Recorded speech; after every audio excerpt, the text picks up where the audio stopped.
On July 1776, the American Continental Congress, a council of notable men that included John Hancock, Benjamin Franklin, Robert Livingston, and John Adams, adopted Thomas Jefferson's Declaration of Independence. In doing so, America announced its freedom to both their British lords and the world. Tension hung thick in the air at such an audacious move. The staunch British loyalists were aghast. American patriots cheered. Those in the middle held their breath. The adoption of the Declaration of Independence was not the end of the story, but only the beginning of what would be a long, drawn-out fight. The British Empire was the most powerful to that point in world history. For a mere colonial outpost to cross them was unthinkable. The American founding fathers knew this, George Washington best of all. The claims of his country, which he had fought and bled for, were monumental. As the general and commander-in-chief of the Continental Army, he was now responsible for defending the cause of liberty. Tension between Americans and Brits escalated into armed conflict as men who had once been co-workers, neighbors, and even friends were now at war. The two sides had been at odds long before the Declaration, as at Lexington and Concord, but once the colonialists officially declared war, one of the first great campaigns took place in New York. The Americans had taken Boston to put pressure on British General William Howe, and Howe had retreated north to Halifax in Nova Scotia. General Washington quickly sent Major General Charles Lee to take over New York City. Events were swinging in Washington's direction, but only for a moment. Howe regrouped and marched back on New York with an elite force of British infantrymen, cavalry, and artillery. Washington rushed to get to the city and reinforce General Lee, for he knew that New York could not fall back into enemy hands. The defensive campaign, however, was a complete disaster. Washington's group of misfit infantrymen with no artillery and no cavalry stood zero chance against the highly trained, highly specialized British forces. The British also used their 300 warships to their advantage, which helps, surrounding the city. In just under 2 months, due to the tactical precision of General Howe and several technical mistakes made by Washington, the Americans were forced to completely abandon New York. And thus, the tide of war swung heavily in favor of the Redcoats. Momentum, efficiency, power, and wealth were all on their side. Only willpower remained to determine the outcome for the fledgling Americans. Fortunately, Washington, the crafty French and Indian War veteran, was not out of tricks yet. Washington sat in his tent just beyond the Delaware River, his weathered hands tracing the cracks of his wooden desk. The light walls of his tent did nothing to keep out the frigid air, as only a single candle flickered in the darkness. The stoic general of the Continental Army was in a pensive mood, as well he should be. On the morrow, he would be attempting a risky, go big or go home lightning strike into British-held territory. Win, and the war would continue. Lose, and the hopes of a nation would likely be dashed to pieces forever. Washington blew out his lone candle as his mind prepared for the dark road ahead. His master plan was daring and detailed, highly efficient, and planned out even down to the hour. The Continental Army would cross the Delaware River in the dead of night on Christmas Day and march 10 miles to the nearby town of Trenton, New Jersey, where they would surprise a large force of Hessian mercenaries who fought on behalf of the British. Washington recognized that with his small, inefficient, and inferior army, surprise was the only possible advantage that he could rely on. To keep the attack a secret, not even his own men could be fully aware of the full scope of his plan. Even so, they followed Washington's cryptic orders without hesitation. He made sure that his 3 potential river crossing spots were secure. He spent hours with his captains preparing for every possible scenario. But despite all this, as soon as the day arrived, chaos erupted. As Christmas morning dawned, the weather, which had been frosty but endurable, suddenly grew much harsher. The ground hardened and froze over as a massive storm system moved in. Temperatures plummeted, and the bare feet of many of Washington's men suffered the consequences. Finally, late in the afternoon, the regiments began to assemble. They would walk a few miles to the river immediately after sunset. That was all they knew. His men shivered in the cold, wondering what on earth they were doing there. Would they fail again? Or would this time be different? They could only pray to God and trust General Washington. Because of the storm, the pre-planned schedule was broken from the start. Many of the regiments did not arrive until well after dark, even though, again, they were supposed to assemble on the shore with the setting of the sun. The storm caused the night to be darker than usual, while the use of large ferries to carry Washington's recently acquired artillery only added to the delays. The freezing men, some 2,500 in total, loaded into creaking rowboats as the turbulent frozen river crashed about them. Huge chunks of ice floated along, blocking the river and slowing progress. Washington gazed upon his men, taking stock of their condition. He could see that morale was low. His men sat in boats part of the way through the river, their faces downcast. And so Washington debated whether or not to call off the operation entirely. But in the end, he decided against it. There were obstacles, yes, but they had come too far to give up now. In his own boat, accompanied by John Glover's Marblehead Mariners, Washington unfurled a huge American flag, which he planted in the middle of the boat. Its proud stars and stripes seemed to glow in the darkness, a beacon to guide the army through the perils of the night. At the sight of the bright flag, the ill-equipped, downcast, and scraggly men of the Continental Army took heart. The general cut a dashing figure, his face and jaw set as proudly as the flag streaming in the wind behind him. Slowly, the American forces advanced through the river. Washington reached the shore on the other side of the Delaware River early in the morning of December 26th, accompanied by his men and artillery. The firm ground of New Jersey was a relief after the dark night on the choppy and icy Delaware. Washington took his bearings and strained his ears, only to find that they were all alone in the silence and darkness. Originally, the crossing was supposed to result in a three-pronged attack, but the ice-choked river had prevented the companies on either side of Washington from crossing at all. The general waited for 15 minutes before he continued the advance. The plan was already hours behind schedule, but he couldn't wait a moment longer. He assembled his men and led the 10-mile march to the city of Trenton himself. Behind schedule because of the storm, Washington and his forces arrived outside of Trenton at daybreak, around 8 o'clock. They had originally planned to arrive at 5 a.m. Washington split his main army into three columns, the left flank commanded by Major General Nathaniel Greene and the right by John Sullivan. Greene took his forces and attacked from the north, while Sullivan charged from the west to cut off any southern escape route. Washington personally led the charge of the middle column straight towards the city. He engaged with the watchmen on the edge of the city as shots rang out. For a moment, Washington almost panicked. Surely their cover was blown now. But to his shock, he retained the element of surprise. The Hessian man in charge, Colonel Johann Rall, had been harassed by local American militia for weeks, and he and his men were exhausted. Likewise, they had spent Christmas Day, naturally, drinking and partying, and consequently, many of them now nursed pounding headaches. It was not until Washington and Greene arrived directly outside the city walls that the German drums began to thunder, frantically calling the Hessians to arms. General Washington gave the order as their bullets ripped into the wooden buildings. 3 regiments of Hessians came pouring out of their barracks, firing back. Just as the Hessians seemed to be regrouping, Sullivan joined the fray. Based on numbers and experience, the Hessians should have dominated. Instead, the Americans unleashed hell as colonials poured into the city, turning a daring gamble into what would become a total rout. The Hessians' great mistake came when Lieutenant Andreas von Weiderholt reported incorrectly to Colonel Rall that the Americans had completely encircled the city and there was no escape route.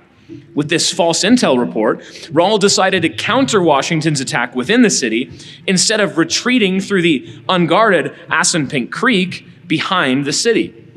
Washington possessed the highest ground in the city and thus could see every one of Rall's attempts to counter him.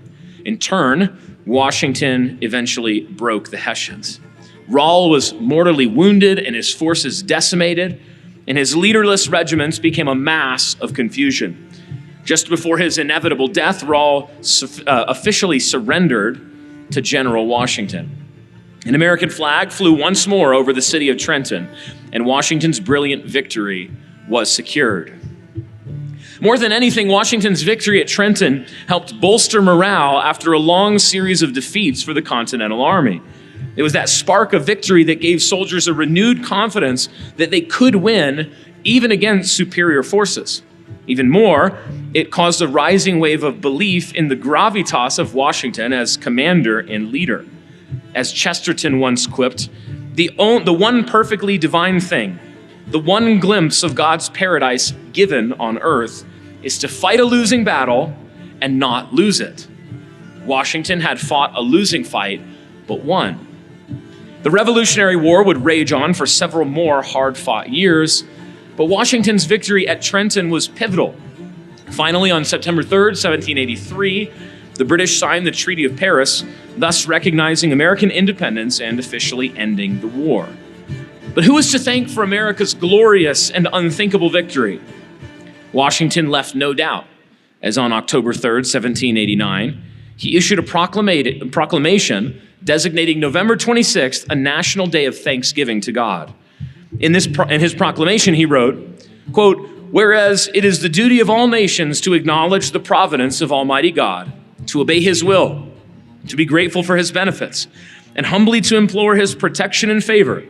And whereas both houses of Congress have by their joint committee requested me to recommend to the people of the United States a day of public thanksgiving and prayer, to be observed by acknowledging with grateful hearts the many signal favors of Almighty God, especially by affording them an opportunity peaceably to establish a form of government for their safety and happiness. And also that we may then unite in most humbly offering our prayers and supplications to the great Lord and ruler of nations, and beseech him to pardon our national and other transgressions, to enable us all, whether in public or private stations, to perform our several and relative duties properly and punctually, to render our national government a blessing to all the people by constantly being a government of wise, just, and constitutional laws, discreetly and faithfully executed and obeyed, to protect and guide all sovereigns and nations, especially such as have shewn kindness unto us, and to bless them with good government, peace, and concord, to promote the knowledge and practice of true religion and virtue, and generally to grant unto all mankind such a degree of temporal prosperity as he alone knows to be best. Given under my hand at the city of New York, the 3rd day of October, in the year of our Lord, 1789, President George Washington." The King's Hall podcast exists to make self-ruled men who rule well and win the world.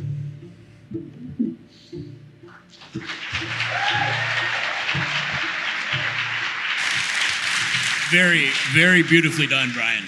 Thank you, Eric. I want to take full credit for you having written it. And Benjamin. Actually, Benjamin Kahn. Benjamin Kahn? What a guy. What a guy. You made him. I had help. Is your mic on? I think so. Okay. I just sounded so much more loud and dominant than you. I do want to welcome you guys. Thank you. As kings. But first of all, I do have to ask, I don't know whose idea these chairs were, but I basically Worst idea. A step stool to get into it. Okay? So Brian, these stories that we're reliving, especially with General Washington, we talk a lot about this on the show. We spend a lot of time on history. And so I guess for anybody who's new here, who hasn't listened to the podcast, why do we spend so much time focusing on history and reclaiming particularly a Christian history? That's a great question. And the reason has to do with, there's a positive and a negative reason. The positive reason is because history is a story that God in his providence has written and is writing and is in the midst of writing. It's a story that we participate in and that he's called us to participate in.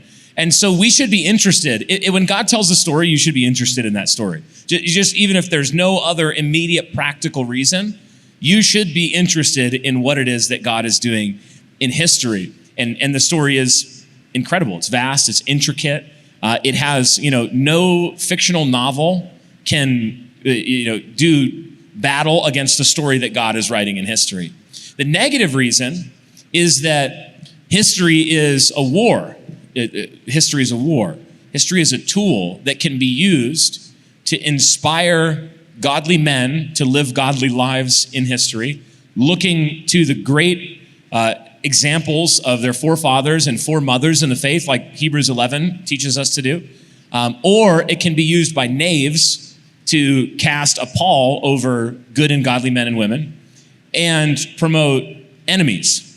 And it has been used that way in our nation, certainly. One of the vectors of attack has particularly been to cast a pall over the history of Christians and of Christianity. That's why we talk about the Crusades. That's why we've talked about American history as well, because one of the things our enemies would love to take from us are the great, glorious, virtuous men and women that we come from and whose faith we're called to emulate. Yeah, I think that's great. Dan, one of the things you talk a lot about are stories, but particularly stories for children. And this is sort of the quip from C.S. Lewis, right? That, a good story for a child is a good story for an adult. But you in particular, why tell these stories to our children? And again, here on the Founding Fathers, these matter so much. We've had them de-Christianized, but why tell the true histories to our kids? Well, yeah, one of the points that Brian made was that we're actually studying, in some ways, like Stephen Wolfe had said in his talk, that these stories are stories of our fathers. Many of them are. And so when we read the story about George Washington crossing the Delaware, that's our history. That's part of our story. Even if I wasn't there at the Delaware, although I probably would have been a king. In that ship, I definitely would have fallen out. You're that guy at the front with the ice With the pole. Oh yeah, there I am. That's you. Look, he's got hair though. He's got a raccoon. But he doesn't have this tan line. That's a raccoon skin cap, Dan. You can buy one. And you would need one in that weather.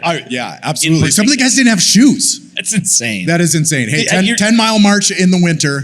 Do you remember the Shane Gillis bit? Yeah. Not an endorsement right now of Shane Gillis. No, I definitely have never seen it. Please tell me more.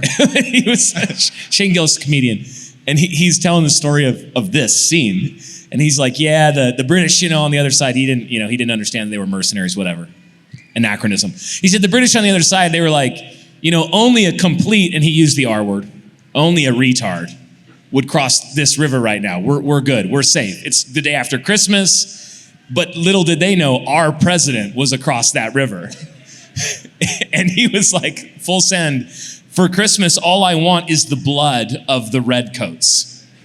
And he gets in his rowboat, and you notice he's the only one standing, and they're like, Washington, sit down. What are you doing? It's a rowboat. It's going to tip over. And he's like, no, king's got to stand. Inspirational. Continue. So anyway, yeah. Some people say we interrupt Dan, and I don't think it's true. Definitely not. Oh, Dan, by all means, continue. No, so these stories are a part of who we are, part of our identity. And that's really important. As we look at the story of Christendom, as the stories of bravery and courage and the battles fought, won, and lost by our fathers, that is part of who you are. That is important for your people and your place, which you all come from different parts of the country. And you know your local lores and your local stories, and their statues in many towns. And you can look at those stories and say, these were the great men and women that made this place special, that took dominion where we live. And it should also infuriate you when you see foreigners taking it over and dismantling it. So to just completely rip off Dr. Wolfe, you're seeing the Shire dismantled all around you as mechanisms of the enemy, and the great trees are cut down. But all of these stories should inspire us to continue the vision, the grand vision that our forefathers had, because they counted the costs that they would actually give their lives in order to defeat enemies so that we could prosper, so that their generations could actually continue their great work. And instead, we've actually given up. We've given up ground for generations. And so it's really important to read the old stories, because that's part of who you are. So that's why it's important for children, though, is because they should be raised up hearing about the great men and women of God and the stories of bravery and courage and where they failed, so that They can follow in their footsteps in the good things, and they don't commit the follies of their forefathers, and to win them to a grand vision for the future. Because the thing is, if you don't win the hearts of your children, someone else will, and they will leave. Whether it's your area or it's the faith or they reject your model, your culture, your vision. And so it's important to ingrain these stories in your children for those reasons. Yeah, one of the things I want you to talk a little bit about, it's not about Washington, but right when you tell these stories to your kids. So we did the Winged Hussars. And just like, what is the response of the children? Oh, yeah. So when we play Sabaton, the Winged Hussars, I mean, my kids go nuts. That actually, last year, Spotify gives you your most listened to songs. That was number 1, and it wasn't even close. And when I play it for the kids, they say, Dad, tell us the story of the Winged Hussars. And it gives me the fizz, right? Because I'm Scandinavian. My wife is actually Polish. And so Jan Sobieski, who led the Winged Hussars, he's Polish. And so I can say, boys, this is your heritage. These great men who rode in on horses with wings and absolutely routed the Mohammedans. That's part of your heritage. And they just asked for the story over and over and over again. And we have the 4 Ogden t-shirts, with the Winged Hussars on it. Maybe you've seen it online. And they love to wear those shirts. Winged Hussar shirts. My little boy Hank, he's 3. It's about this tall. I'm way high up in the air. He asked for a Hussar shirt. So yeah, they love those stories. Yeah, it's so important, I think, the stories that we tell our children. Brian, one of the questions I have, we know that the left wants to destroy the statues and all the stories that we have, including our Christian forefathers. You mentioned this in your speech on opening night, but one of the things that happens is, I heard growing up through public school, you just can't recommend public school enough. Great place. It's hard to beat. It's a great place. Yeah. I learned so many things about sodomy and sodomy. Is there a... Yeah. Yeah, that kind of stuff. Yeah. Other things we learned. Other things. But like George Washington, he was a deist. None of these people were actually Christians. They had muddled thinking. But then you go back and you read, like we read the Thanksgiving Proclamation. You find a different story. What do you think is behind these efforts to de-Christianize so many parts of the history? I mean, a Christian people are a very, very dangerous people, especially if you look at an American Christian people. This great Protestant American nation that was built by Protestant Christian settlers. It's like just the character of these people that we come from is phenomenal. Everybody should. It's right to have a love for your nation and your people that is particular. And so I'm biased, but I just think it's hard to rival the glories and the heights that Protestant Christian America has risen to. And so if your aim is to dismantle those people, if you want to destroy them, then you might think, well, the first thing we need to do is make an all-out frontal assault on their most cherished values. And they got there eventually. But I think one of the important steps along the way was to erode the shine, was to take away the glory. It was to say, you're not great men come from great men. You are not even lesser sons of greater sires, which even that would be to admit something about the greatness of Protestant Christian America, is to say your forefathers were evil. In fact, they were particularly evil. They were slavers.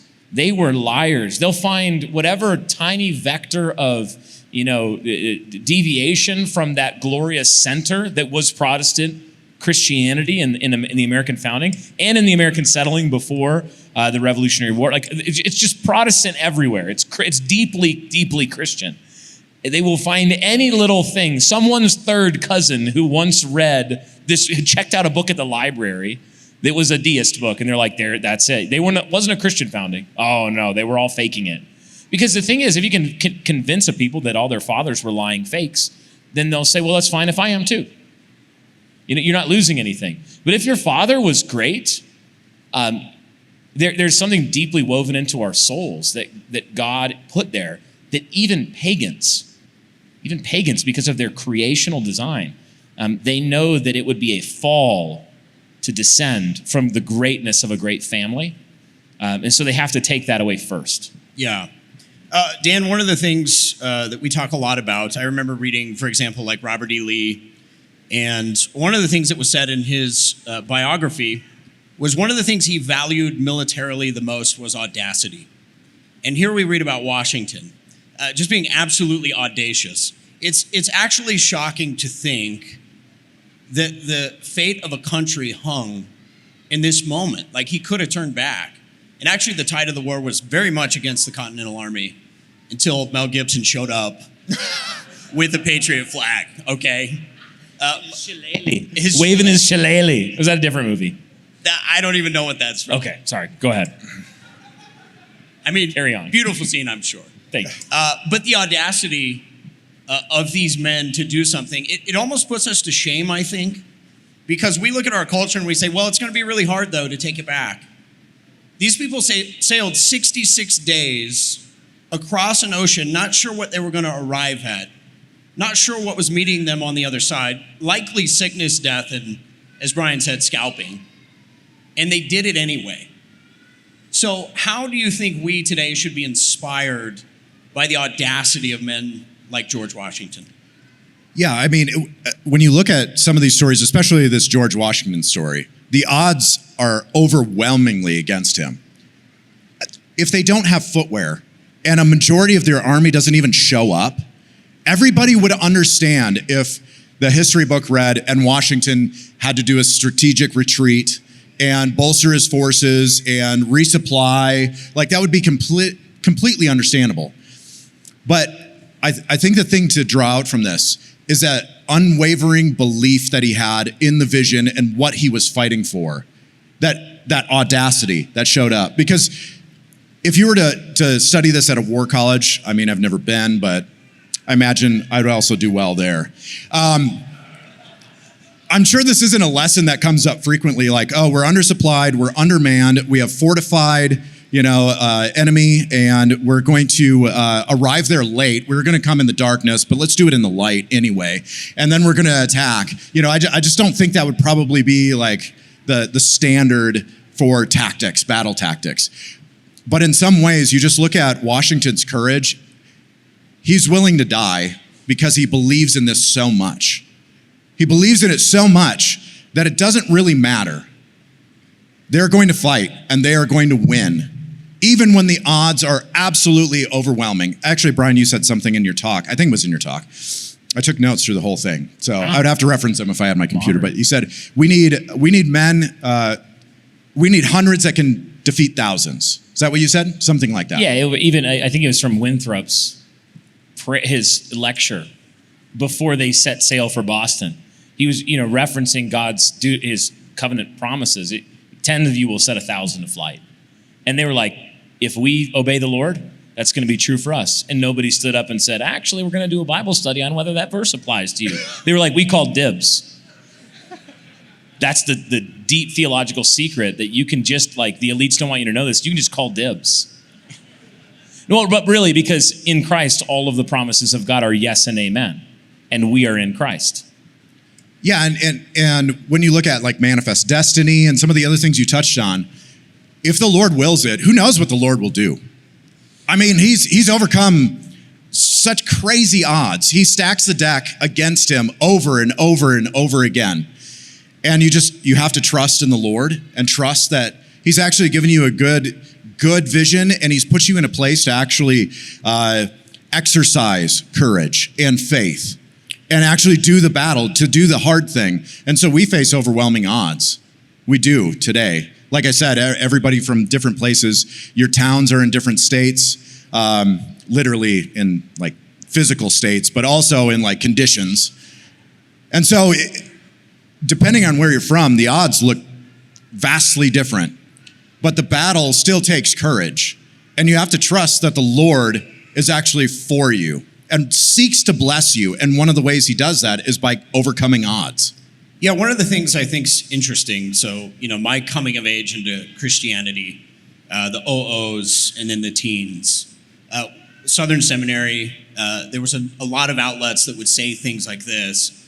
That whole city on the hill Puritan thing, what a load of garbage. America's not a special place.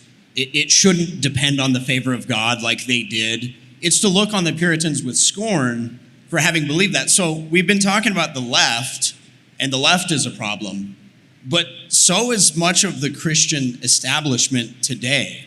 They don't actually want you to believe that America could again be a city on a hill. They want you to be a pluralistic table at which many people sit, and we should protect the worship of all peoples from around the globe. They like give you the impression that their biggest fear are Christians who would believe that God might actually do something. That's like their biggest fear, that Christians would go out and attempt something. It's crazy, but that's how they talk. Like the biggest wet blankets that you will find in the whole world are often Christian pastors and institution leaders. They just constantly want to take the wind out of your sail. Like all of the zeal of young men, they want to chalk it up to some kind of, defect in them.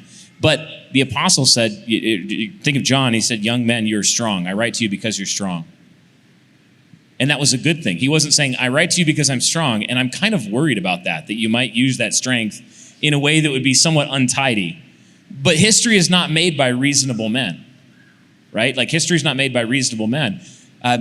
There's a certain unreasonableness that we should aspire to, at least before the world.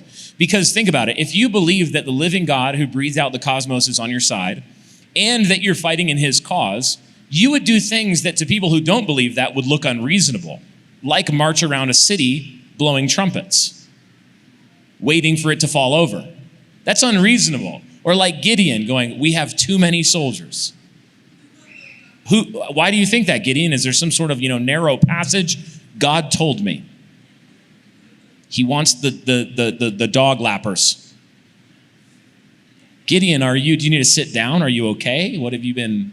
Are you on a new medication? It's like there should be some kind of level. Like if the world who doesn't believe that God is on our side at all would look on everything we do and say that's reasonable, we've gone very, very wrong at some point. Yeah, so Dan, I want to kind of get your take on the state of the church, the pastorate. Why have so many people for generations pushed this narrative that we're talking about, that God's favor isn't, like you can't claim that. Specifically, you can't claim that for your nation. It is interesting because Tim Keller and others, God could be for your city. He just couldn't be for your nation. But why is that? Why did this happen? Yeah, I also think, Brian, you talked about this self-loathing that's been instructed and baked into our culture. Like you're actually supposed to hate yourself, and you're supposed to despise your people, and you're supposed to love the distant people, but not your people in your particular place. The other thing I think that is happening in evangelicalism, I don't know how long, 50 years, something like that, is that there is so much to gain by pandering to the middle. That's the safe option, right? That's the biggest platform. You can have the most influence, and you can dress it up in all sorts of churchy ways. We're reaching a lot of people for the Lord. Look how many commitments we had. Don't ruffle any feathers. Let's play it safe. We're gonna have this big platform. Just think of all the things we could do with all of the people that we can attract. And over and over and over again, you see in the scriptures and in history that doesn't work. It just doesn't work. Even if you look at the history of the Great Awakenings, the fruit is demonstrably terrible. They're really bad when you have essentially the masses, this middle way, and you adopt the mantra safety first. Because now you have something to lose. What did Washington have to lose? He was already lost. Like, you should fear men that have nothing to lose. And I think that's where the fear comes from, by the way, of the evangelical establishment, is that they do have something to lose. And what do we have to lose, right? We're a small platform. We've got, a small church. What are we going to lose? The culture is falling apart. Our cities are falling apart. We're being flooded with foreigners. We're already done. Our generations are already doomed. I can't remember how much debt my kids are in. It's astronomical as far as national debt. How much is attributed to them for taxpayers? I thought maybe they took out a car loan. No, not yet. It was a fishing boat. Not yet. I do like to use debt to leverage it, talk to Joe Garrissey, anyway, but no, they don't have credit cards. Anyway, but the national debt attributed to your children, they're already financially done. Like, economically, we all feel the squeeze right now. Just since 2020, it's been 5 years, and you look at real estate prices, at the grocery store shelves, like car prices, you can't even afford to live. What about your children? What do we have to lose? And so, yeah, these enemies should be afraid of men that don't have anything to lose. What was the question? I can't remember what I was answering. I don't know, but I thought it was another one. Yeah. One of the things you told me, I've had a lot of people ask me this, why did you move to Ogden? There was a pivotal conversation where I said, Dan, it would be risky for me to move. And Dan looked at me over the telephone and he said, I could feel him peering through my soul. And he said, Eric, not taking a risk is a risk. Yeah, doing nothing is one of the greatest risks you can take. That's right. Because there's no upside. Rarely is there any upside to doing nothing, but there is tons of risk. Just imagine in your homes, if you're like, well, it's comfortable, it would be really risky to try a new church or, take my kids out of school or, public school or something like that. Most of you are homeschool or Christian school, I'm sure, but you look at that and you're like, man, that's a really hard decision. What are the risks? What if my wife can't handle, facilitating the curriculum and it could cost us a lot of money? There's a lot of things there, but doing nothing is guaranteed loss in many situations. And so oftentimes we're frozen by fear through indecision. And it's just this weight, I'm sure you felt, this weight of like, I have to make a decision at some point. The easiest way out is to do nothing, but you're going to lose. It's guaranteed. And so imagine in our situation. You were like, if you do nothing, you're a coward. Well, yeah, there is that. There is that. That sounds like Dan. That sounds like Dan. And then I got to the point where I said, you know what, Eric, I'm not going to ask anymore. And then he do or don't do, I don't care. After the conversation, he came into my office and he said, that Eric Kahn, he just keeps calling me and ninnying around. He won't make a decision. I don't know why he keeps calling me. I just keep insulting him. It was actually funny, the dynamic between the friends, because I went into Brian's office and I got the stern love from Father Daniel. And then Brian was like, Eric, do you know how much God loves you? Do you want to hear a song I wrote for my daughter? That didn't happen. That didn't happen. I feel like it did later. Later. This This is kind of like a mythologizing, but I'll allow that's it. right. Well, I was just going to say the state of culture and the state of your experience right now, if you do nothing, what is going to happen? What's the risk? Like, your generations are lost, right? So if you do nothing, there's the outcome. Do something. It could be risky, but you're guaranteed to lose right now if you do nothing. Yeah, so that's one of my questions, Brian, maybe for you. We've had a lot of really good talks. I'm sure people are thinking about some of the practicals. Maybe one of the practical takeaways is find an icy river and row across it, maybe. And find enemies to kill on the other side. Okay. It's one possible application. I have heard that bad neighbors make good fences. Your favorite guy, Vlad, would Vlad agree. the Impaler. But what practical things outside of impaling could we actually do?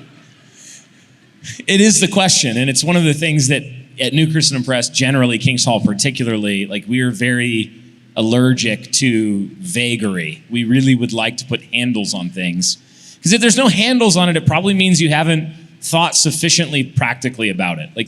You're probably not past the principles down into the thing enough to really understand it. If you don't know what it demands of you. Like, if you read a letter of Paul and you don't walk away with a to-do list, you haven't understood it. You should be asking, what in this principle is there for me to obey? What is there in this principle for me to go and live out? So for me, from the talks so far, one of the biggest takeaways was actually from Dr. Wolf's talk, which I tweeted this. It was probably a top 3 conference talk I've ever heard. I thought it was tremendous. And one of the reasons I thought it was tremendous is because one thing we really need to do well in the New Christian Right and in this group of people here is to work out kind of the first principle of things under our feet. Why do you do what you do? Why do you go fight the battles that you fight? We need to be able to answer, and I tried to get at this in my talk, we need to be able to answer because of this grand, positive, sweeping vision that we believe in our bones it would be worth dying to accomplish. And To me, that starts most practically for most of us. It's not in a grand new institution that each one of us is going to start. It's not in some huge endeavor that 1,000 or 1,000,000 people are going to hear about. It's actually participation in the existing institutions that God has created with all of our might. And that starts in the home, making homes that, like, I thought the talk was moving. And I was talking to Ben, same thing. He was like, I was moved several times in that talk, like almost to tears, thinking about home. And, whether it's the lack of the home that you didn't have and looking at that and going, I wish I had that. Or it's the home that you had and you lost and you think, why did Grandpa sell the farm? Or why did this not pan out? But you just think like, okay, great. But you know what you can do? You can make that home for your children. You can do that for them. And to Dan's point, you can avoid doing it by doing nothing and trying to take the easy road, or you can put your back into starting with the most foundational, just make the institution of the home as you participate in it a place of complacent delight, that your kids would just go, I have a knee-jerk, pre-rational delight in my home. I have good memories of warmth and joy and gladness and singing and discipline and all these glorious things. I think anybody can do that right now. Yeah, I think so much of that, as you said, also building Christian households. Yeah. One of the reasons that we focused on that. It's also interesting, some of the feedback we've heard already from the conference. Not going to say who. Some people didn't appreciate the loud singing. Not It was the crystal in people. this room. Really? The witchcraft people? Yeah, witchcraft people. Huh. They didn't like They didn't that. like that. All right. So I don't know where he is, but I just want to thank Mr. Sean Benet. I mean, gusto. Oh, yeah. Let's go. Gusto. But even practical things like that, the way that we sing psalms, like it can seem insignificant. What are you doing to change the culture? But it is a powerful thing. You have to have beauty. Like, that's the thing. When we're talking about culture, I in my talk talked about flying to universals. And universals can be great things, principles can be great things, but culture is particular. It's very particular. What made my grandmother's house in Montana, the 20 acres in Montana that we went to several weeks a year, growing up outside of Helena, great. This is going to sound silly. It's the first thing that comes to mind when I think of that glorious place is the junk food cereal that she would get when we came over. And Grandma was there, and she was like, you have all the tricks that you want, honey. She's not Southern. She didn't sound like this, but you have all the, you have all the Fruity Pebbles you want. And I was like, this is amazing. And you know what? You go play on Grandpa's wood pile out there in the shop. You sharpen your knife on the grinding stone until it's not even, a knife anymore. It's just a nub. And it's all these particular things. And I couldn't tell you, okay, the recipe for a great home is destroying your pocket knives on a grinding wheel and eating sugar cereal. It's actually like what Andrew Isker opened his talk saying not to do. Let's shut all that down. The seed oils and whatnot. But there's a particularity to culture, aiming for beauty and warmth. Things like the singing in Ogden isn't an additional accessory to who we are. It's a core feature without which we would not be who we are. Yeah. Yeah, and so much of it, Dan, we've talked before on the show about this, but I think many in our generation have to be comfortable knowing that we're sort of doing a founding or a refounding type work. You're going to plant trees, the shade of which you never get to enjoy. I mean, one of the things that, reading all these documents from the Founding Fathers, the emphasis that they put on what they were doing was for posterity. I mean, you think about George Washington's life. The guy had wooden teeth. I mean, he wasn't fighting for the full fruition of everything he was thinking about. It's not possible with wooden He teeth. got slivers when he ate an apple. Yeah. I mean, some bad stuff, right? They had a hard life, but they believed in a multi-generational work. So, Dan, if you're talking to young men, fathers, how do you encourage them to invest in a work knowing that you're not going to see the full fruition? Oh, man. This again goes back to your talk of having a grand and sweeping vision. I told you I took notes. I paid attention. I've never been more flattered than I am right now by Dan Burkholder. He's cited the talk like 4 I times. compliment you constantly. I don't know what you're talking My about. God, I know. So having a grand and sweeping vision, because here's the thing. This is what men are intrinsically attracted to. I think this is, oh boy, I'm going to talk at the end of the conference, so I'm giving away some of my cards now. But what is the thing that is actually attractive about what we're doing? What is that thing? And I think part of it is having a vision that transcends our own lives. That we have a positive vision for the future and we're just going for it.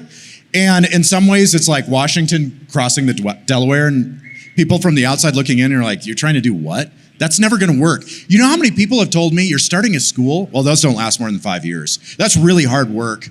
Like, they always fall apart. You're ready for your church to be divided?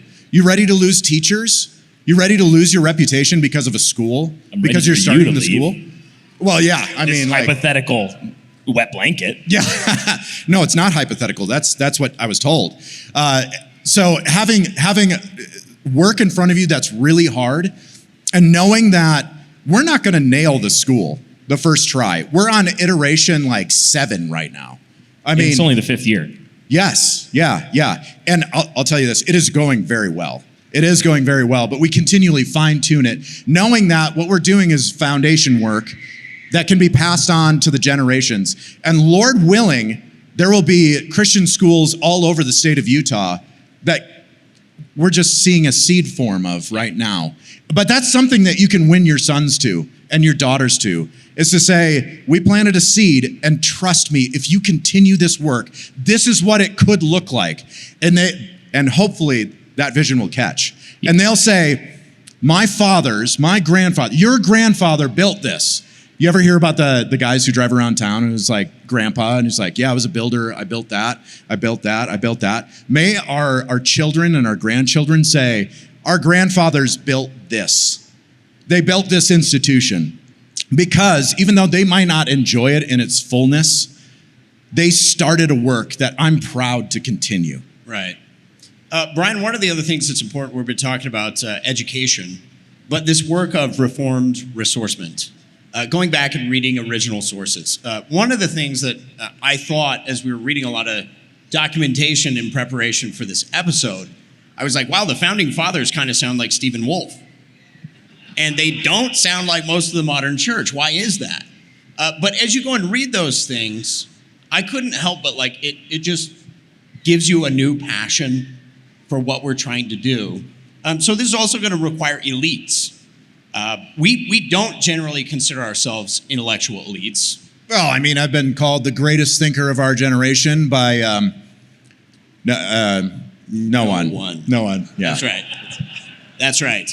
So as we think about encouraging guys to go back and do this work, we've encouraged, for example, Stephen to be here. We want to promote the things that he's doing. Why is that work in particular so important? I talk about this every chance that I get. Like, you put a microphone in front of me, I'm like, let's talk about elites. And people can hear that in our egalitarian culture and think that you're, being hoity-toity or something like that. But this is just noticing something that God did and then living at peace with it. God made a world where, I say this all the time, he loves hierarchy, and he loves variegation, and he loves texture. And God really loves inequality. He does. Like, God loves inequality. God loves to be like, you know what I'm going to do? I'm going to give this one guy 15 talents in 7 different areas. Or I'm going to give this one guy, he's just going to be so much better at these things than anybody else. And what we want to do is we kind of want to crab barrel that guy. We want to be like, let's tear him down. Everybody's equal. Everybody's all the same. That's just not the world that God made. God made a world where he made some to rule over thousands, some to rule over millions, some to rule over tens, some who, their job is to rule themselves, and that's enough for them to master in their lifetime. If we're going to live fruitfully in the world that God made, we're going to have to live at peace with the order that he put into it. And so one of the ways this works out is that when you look at every part of what it means to be human, all of the different vocations, and there's a million of them. And we should want to raise up Christian elites in every one of those areas who are doing incredible work in every one of those areas obsessively with the single-minded focus of a godly and virtuous man. And we should get behind that guy and say, you know more about this than me. Can you tell me? Can you teach me? Can you instruct me? And if we won't do, like, there's a pride in us that wants to, again, we flee to the universals sometimes because we're fundamentally proud. And we want to be able to speak authoritatively on any issue without having put in the work of getting to know the particulars, the subject matter expertise required.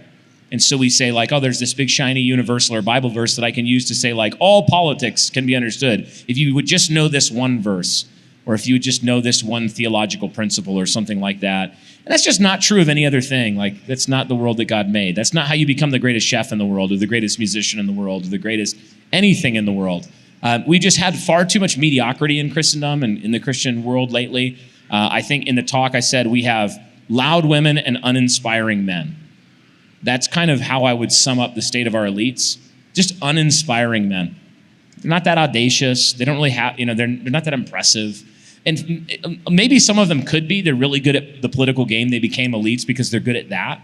But they're just like, they play it safe. They're not really taking on we're in an existential crisis, epistemological crisis, epistemic crisis, all these things in our nation. They're just like, but our institutions can sort of float along, slowly liberalizing to death. If we're going to do anything enduring, we're going to need to raise up audacious elites that sometimes hurt our feelings, sometimes offend us, sometimes we disagree with, but we're going to need them.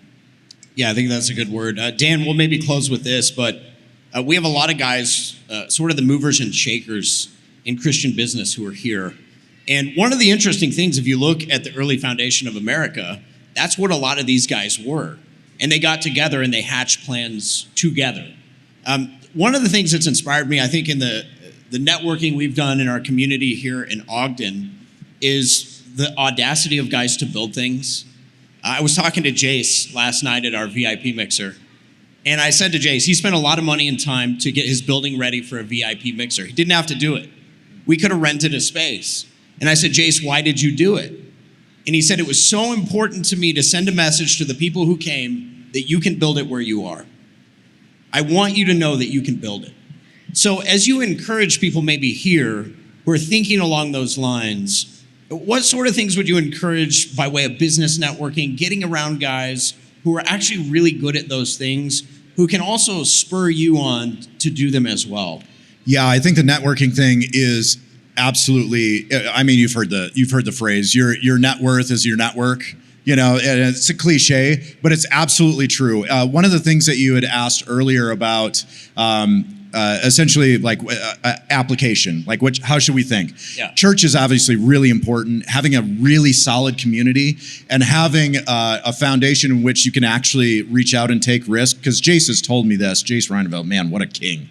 That guy. He's told us, I can only do what I do because I know you guys have my back. Mm-hmm. So the church is really important for doing that. But the second thing I would say is casting more of a vision for business, because you look at mammon, that filthy lucre, the dirty money, and you guys are all greedy for being interested in business. I obviously don't believe that. We've tried so many models in Christianity recently that have just utterly failed. There's the ecclesiocentric sort of model, or the ecclesiastical, where it's essentially like the Acts 29 kind of, we're going to throw out church plants like spaghetti on the wall and just hope they stick.